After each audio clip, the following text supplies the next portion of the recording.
It's Diversity TV, bringing you the Untold Stories for the week of November 19, 2021, in English and French, from our River Valley studio right here in Edmonton, the Alberta's capital city. Hosted by me, Emi Batoum, sponsored by Razy Plumbing and Heating, now offering unbeatable deals for water heaters and furnaces. Here are the headlines for this week. Some of our caring mothers pinned down by huge childcare costs will soon get up and take on their dreams thanks to the upcoming $10 a day childcare. But wait a minute. Premier Kenney's UCP says childcare program will start in 2026, while Rachel Notley NDP says 2024 if elected. In our inclusion project, we are digging out what the Edmonton Police and other organizations are doing with respect to racism and inclusion.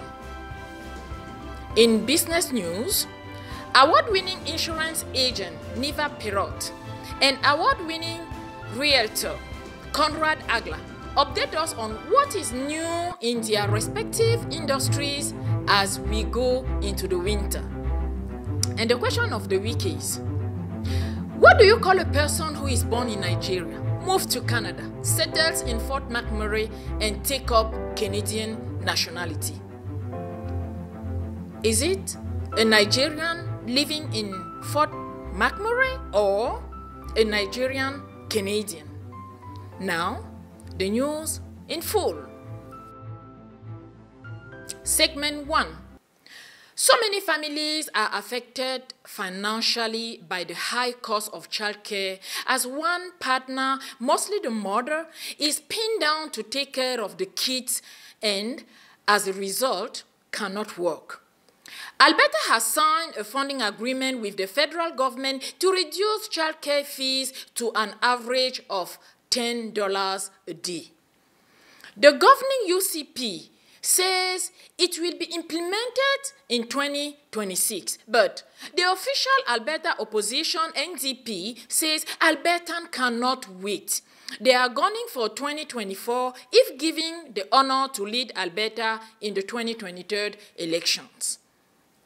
The agreement also includes a plan to add at least 42,500 new licensed spaces over the next 5 years, while supporting the unique needs of Albertan families, including specific learning, linguistic and cultural programming, as well as drop-in spaces and overnight childcare. For more information, please go to www.alberta.ca. We invited BCW in Action that has been working with mothers struggling with childcare and child services provider to tell us what this means to the community. BCW is an organization that empower, advocate, and promote Black women and girls. And as we know, in our community, in Black community, a lot of women struggle to have daycare. Usually, the parents come immigrate here with a project. So come in Canada, they are usually a young family, and have their children, raise them, have good job, and all and so on. But what usually happens is that when they come, so man will go maybe try to work, and then the woman will stay at home.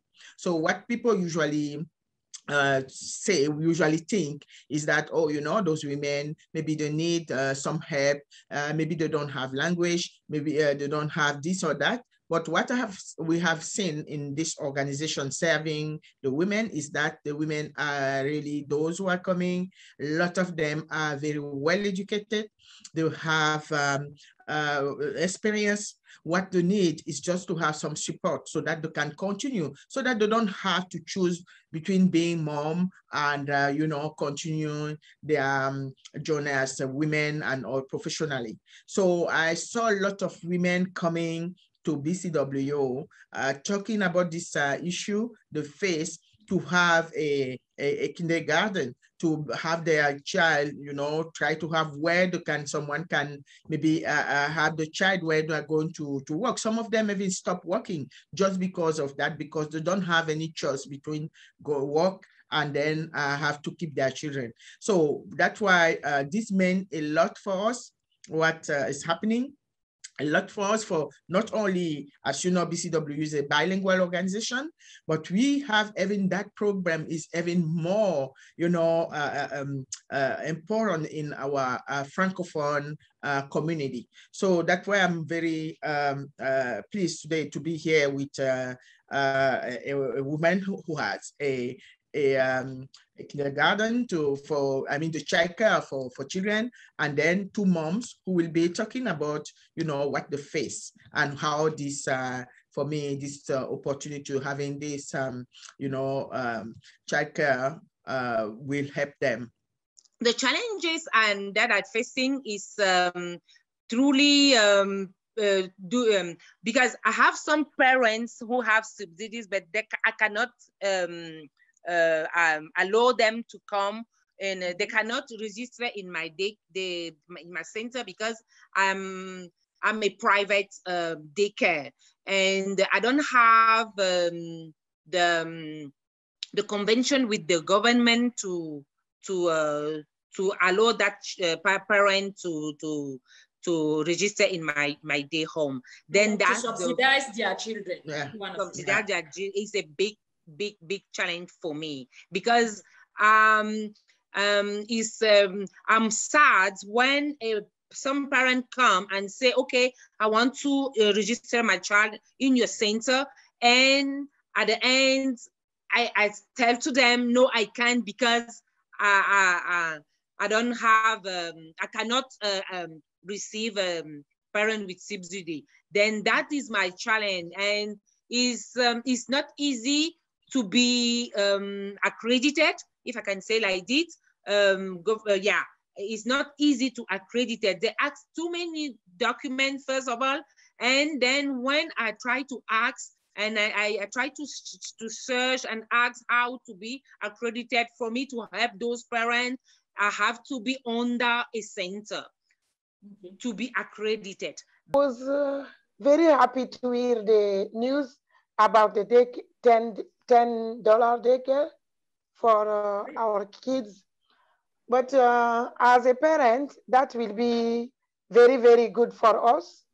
And then it will help us to solve many problems in our families. Because as you know, we came from so far, and then we are here, and we are struggling, having kids, working and studying. Even we came, sometime we are graduated in back home, but we need to graduate here to have the same opportunity to get a job. And then we can have our kids. But for us, it's not easy to have 2 kids in the daycare in the same time. It was going in daycare full-time. I was going to school full-time to do my nursing, and the daycare wasn't cheap. I was paying $7.25, and then when I finished my nursing, I went back to school. I found a job. It was full-time, and then my daycare went up because my income was high. My husband's income was high, so I applied for subsidy. I was declined. They said I wasn't qualified because the family income was too high. And then for me, I find it's not fair that they don't give us that chance, right? Because most parents, today we don't we have a choice, of course. It's either you leave your job and then stay home to look after your kids. So family comes first, right? So I was at that point to do the same thing, but you know, like I said, with my husband's income, we're able to manage, right? I didn't have 5 kids back then. I only have 4. Now I have 5. My little one, she's almost 2. And like I said, the remaining money that, let's say if I have to pay half of what I'm paying, the remaining will help a lot. Not just the food, but anything the kids need, you know, it's going to help a lot. So we want to. We also invited some political actors working behind the scenes to make this happen. Hear from them directly. The achievement that we saw this week of signing that deal of $10 per day childcare has actually been decades in the making. And when I say that, I mean generations of particularly women and working mothers have been calling for a system, a publicly funded system of affordable quality childcare. From the agreement that the UCP signed with the federal government is that their commitment is that they will have $10 per day childcare by 2026. And frankly, we just don't think that's soon enough because we know how desperately families needed it. We recognized it way back in 2017. Like I said, for decades, it's been very clear how important this is. But also Alberta is really falling behind in terms of our economic recovery compared to other provinces. We've been hit harder in our economy. And so we need to really invest more significantly than ever into making this happen for families sooner. So our commitment is, as the Alberta NDP, that if we were to be elected in 2023 as government, that we would ensure that there's $10 per day childcare across the province by the end of 2024.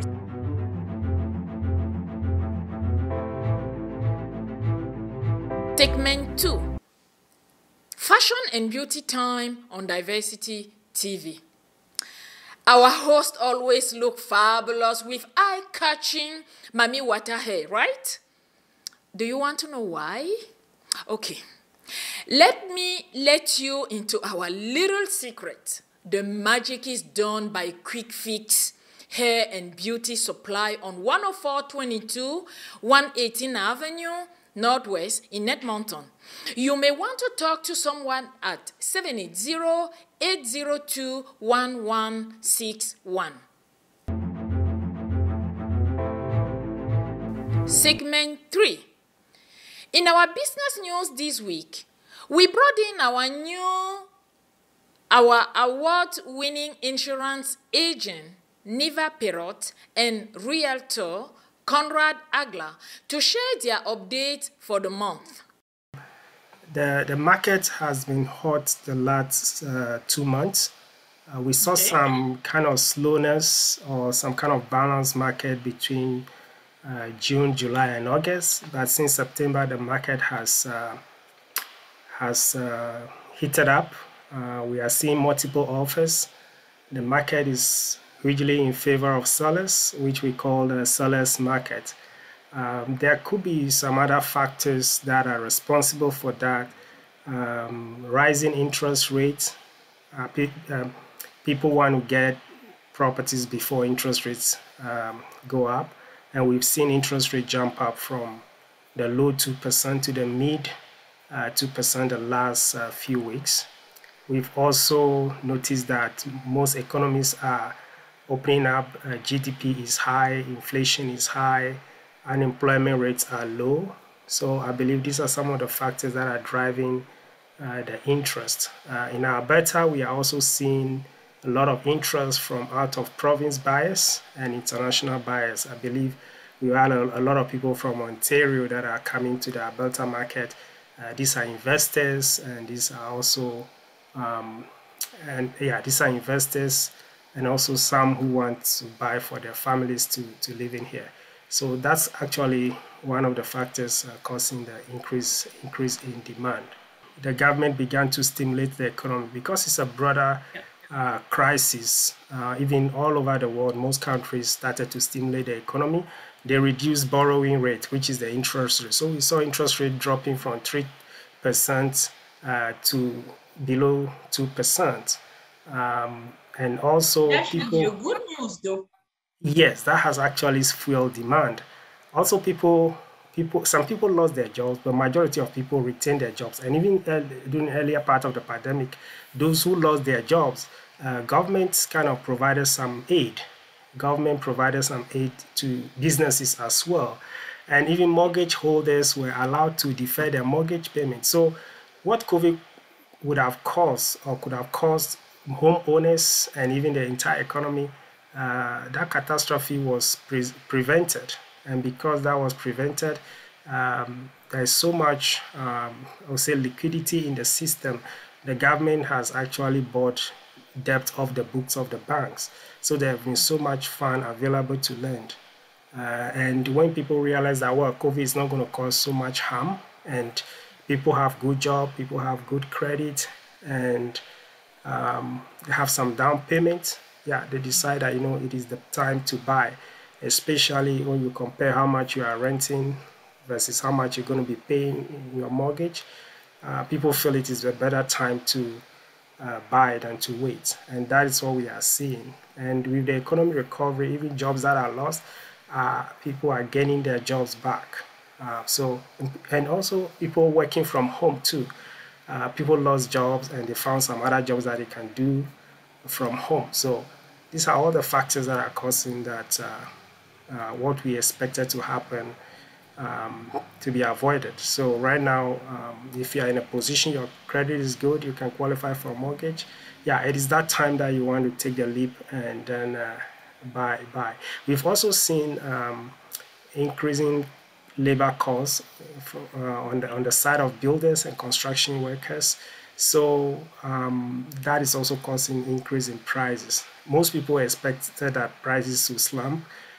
So property prices will be so cheap that they will be able to afford. But what is happening is that no, the opposite is the case. When properties are listed, they sell very fast. Some are even selling above list price. So so there's so much demand. COVID actually has kind of restructured the economy sort of, and those people who are ready, they are taking advantage of the situation. If you are a buyer, you are a renter, you want to buy, you can reach out. We have a process that we can guide you to work on steps that you need to take to be ready. And also when you are ready, we can take you through the process of qualifying.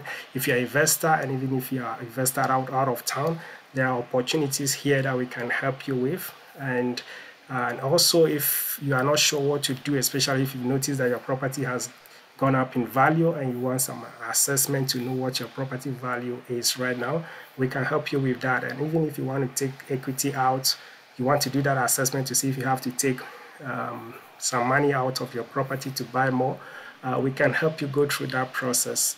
So so I will encourage people that you can reach out any question you have in real estate about this market and the opportunities that are here. You can reach out and we'll be able to guide you and help you with that. One question that people ask is, okay, if I want to buy a second property, do I have to put 20% down?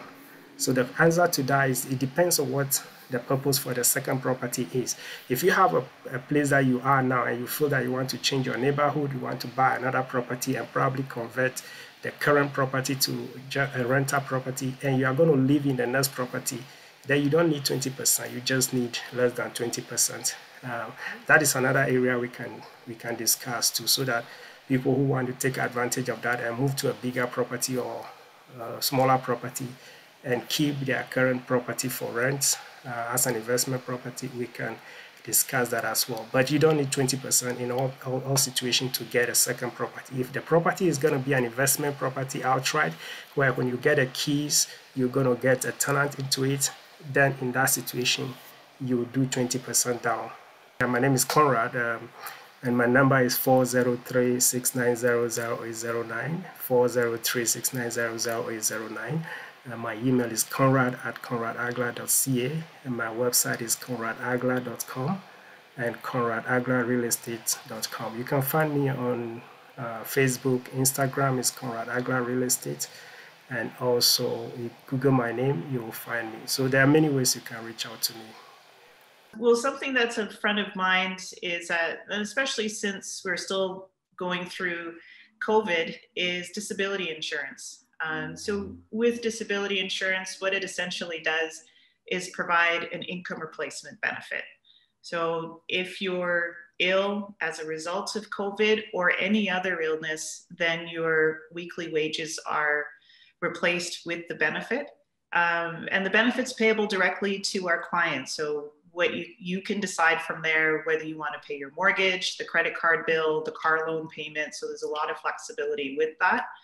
And we often see that our self-employed clients take advantage of that benefit, as well as our contractors who are on workers' compensation benefits. The great part of this benefit for contractors is that if they're injured off the job, they can then collect a benefit so they're not completely lost for wages to pay their day-to-day expenses. So if they're playing soccer on the weekend, for example, and injure their ankle and can't work, they still have income coming into to themselves and their family. And how it relates to illness is pretty similar in that if you're diagnosed with, I mentioned COVID or another illness, I think that because they have COVID, that's excluded from a lot of insurance plans.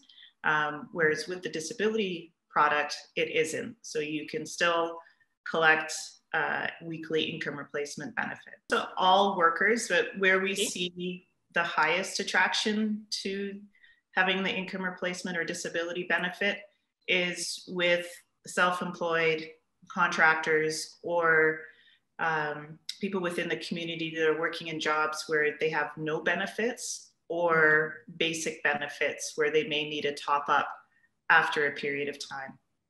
They may be able to work maybe half a day or 6 hours a day and they can't put in a full day.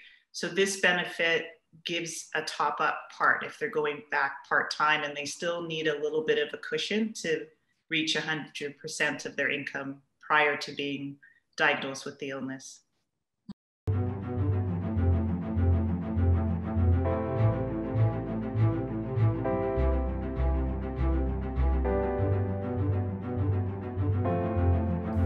Segment 4. Straight Talk COVID and our people. There's that opportunity. You can see the evidence all over the place. All the criticism, that went through to Dr. Henshaw was based on a lot of research, and all that this may not work. I've not heard anybody saying this will not work, but it's a gamble that the government has taken. Let's hope, cross our fingers that gamble is not going to result into, something. So I don't know. I think looking at the future, I'm actually more interested in what are we going to do, right? Going forward. We can't look back anymore, but what are we doing going forward to set the stage, for success, to prevent something like this from happening in future? I think that's where I see where we should put our efforts, right? To make sure that, communities are safe. Sam Obo on Straight Talk COVID and our people. So now, let me ask you this.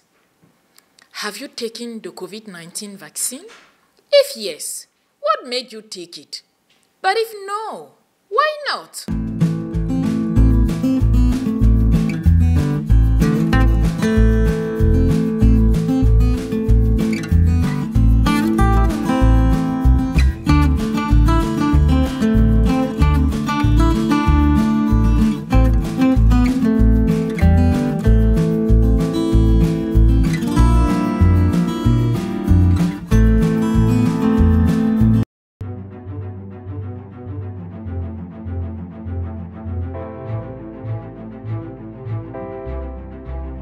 Segment 5.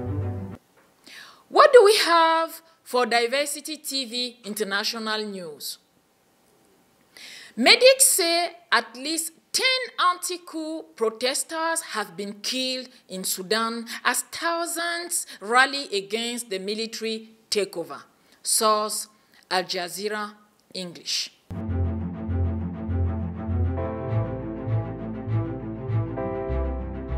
Segment 6. What do we have for food this week? She eats his peppery sauce with everything. Wow! This week, we took a dive into the delicious, natural, locally made, locally sourced Royal Tissot pepper sauce. It's in mild, hot, and extra hot flavors for the pepper eaters and non-pepper eaters due to the slap your mama in the face impact that it has on food. Royal Tissot with rice, white rice, nothing, because it tastes a lot better that way. I get to enjoy the flavor of Royal Tissot quite easily this way. I just put a good chunk of it like that, then I mix it together.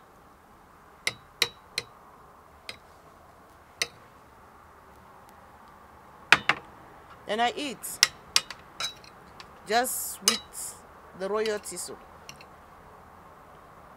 Mmm. No, that is good. It tastes so good.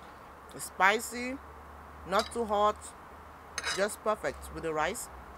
And there's no other thing in the rice to conflict the taste of the royal tissot. So it makes life easy. Boil the rice and eat the soup.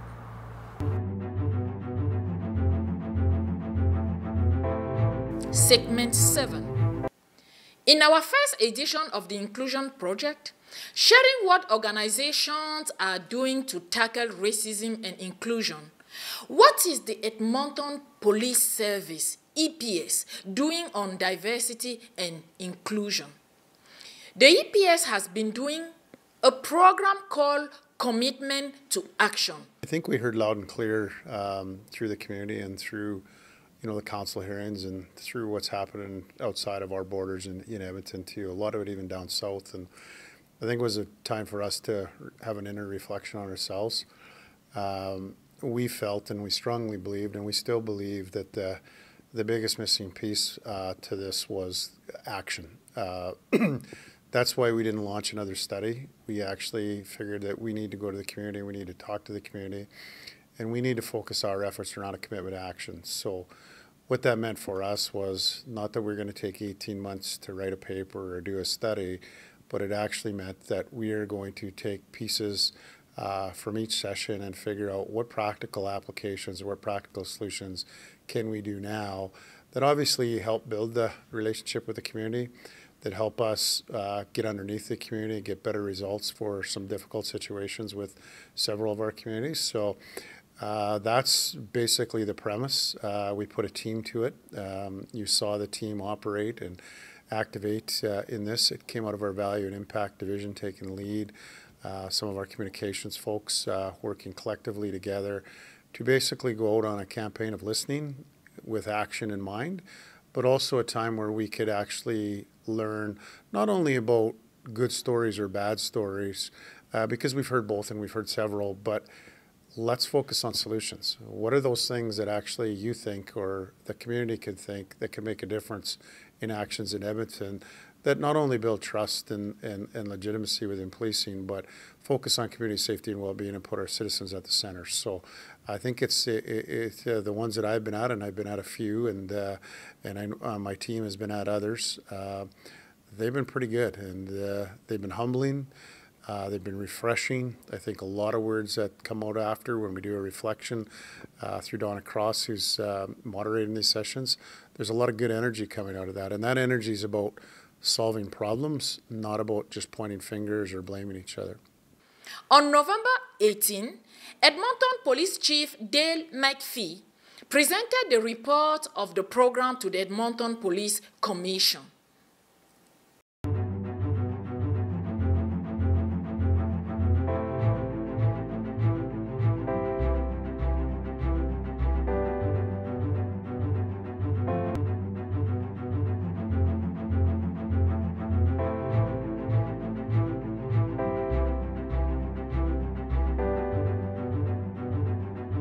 Segment 8.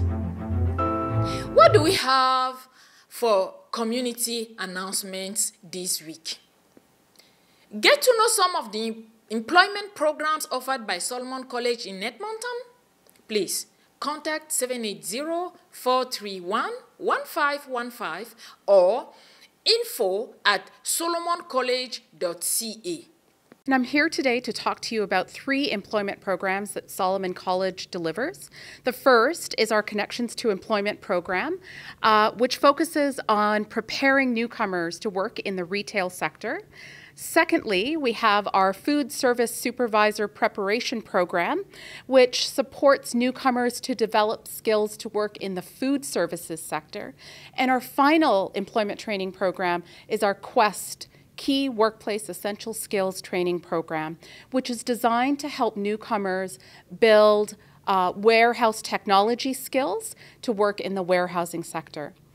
And the question of the week is, what do you call a person who is born in Nigeria, moves to Canada, settles in Fort McMurray, and take up Canadian nationality? Is he a Nigerian living in Fort McMurray or a Nigerian Canadian? For sure, it's racist to describe someone based on their heritage or country of origin rather than who they truly are. A Lawson Fort McMurray politician, Brian Jean, learned the hard way when he described his opponent in the UCP nomination for the by-election for the Fort McMurray Lac La Biche constituency as a Nigerian economist who lived in Fort McMurray. To help protect Albertans experiencing homelessness and family violence, the Alberta government announced a short-term investment of $21.5 million to ensure safe access to services like 24/7 emergency shelters and domestic violence support during the pandemic. This announcement was made at the opening of the Hope Mission at the Herb Jamieson Center on November 17, 2021. The announcement originated from a request made by Mayor Amajit Sohi to Premier Jason Kenney to tackle homelessness in Edmonton during their November 3rd first meeting since Sohi became Mayor of Edmonton. The announcement also mentioned the creation of a task force to develop a homelessness action plan. The speakers levied lots of praise on Hope Mission and its executive director, Bruce Reith, for raising a huge chunk of the cost of their new center from the community. Now, for our French viewers, voici les titres de votre journal. Les mamans qui croulaient sous le poids des tarifs de garderie très élevés pourront désormais réaliser leur rêve grâce au taux médian de $10 par jour. Le nouveau montant moyen de frais de garderie conclu entre les gouvernements fédéral et albertain. Mais attendez, le premier ministre Jason Kenney du PCU dit que le programme commencera en 2026, tandis que Rachel Notley du NDP parle de 2024 si elle est élue. Tu laisses une garderie qui est à côté de ta maison pour aller chercher une garderie qui a $10, qui est vers, que tu vas prendre 30 minutes pour arriver là-bas. Non seulement ton travail n'est pas garanti, mais aussi l'enfant va souffrir entre les daycares. Alors moi, ce que j'ai à dire, c'est d'aider toutes les garderies, que ce soit familiales, que ce soit les autres garderies, à avoir accès à ce fonds-là pour que tout le monde soit sur le même pied d'égalité. Sinon, on ne pourra pas s'en sortir. Même s'ils disent que c'est pour toutes les familles, c'est vrai, mais si les garderies n'ont pas accès à ça, les enfants ne pourront pas aller dans ces garderies-là. Dans le cadre de notre projet sur l'inclusion, nous portons notre attention sur ce que la police d'Edmonton, EPS et d'autres organismes de services publics font pour lutter contre le racisme et l'inclusion. Côté affaires, avec l'hiver à nos portes, nos professionnels chevronnés Neva Perrotte en assurance et Conrad Aglah dans le domaine de l'immobilier viendront nous donner les dernières nouveautés dans leurs industries respectives. Et maintenant, la question de la semaine. Comment appellerez-vous une personne née au Nigeria, immigrée au Canada et installée à Fort McMurray, qui prend la nationalité canadienne? Est-ce un Nigérian vivant à Fort McMurray ou un Canadien d'origine nigériane? This is all we had for you this week. Thank you for watching Diversity TV Community Newscast. Be the first to get our community newscast as it happens. Please subscribe and hit the bell notification on our Diversity TV YouTube channel. We are on Facebook, Instagram, LinkedIn, and TikTok. Our website is www.diversitymag.ca. See you next week, because when it's Friday, it's your newscast from Diversity TV. Thank you for watching.